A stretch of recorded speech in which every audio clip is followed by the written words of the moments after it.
Kaugalian nating mga Pilipino ang pagdiwang ng Pasko sa pamamagitan ng kasiyahan, katuwaan, kainan at inuman.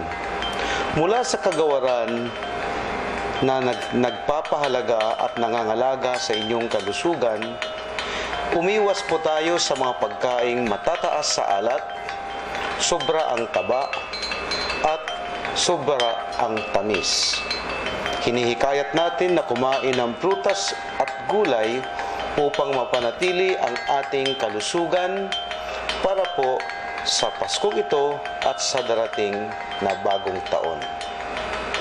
Sa pagdiwang naman ng bagong taon, umiwas po tayo sa paggamit ng anumang uri ng mga paputok upang tayo ay makaiwas sa sakuna at disgrasya.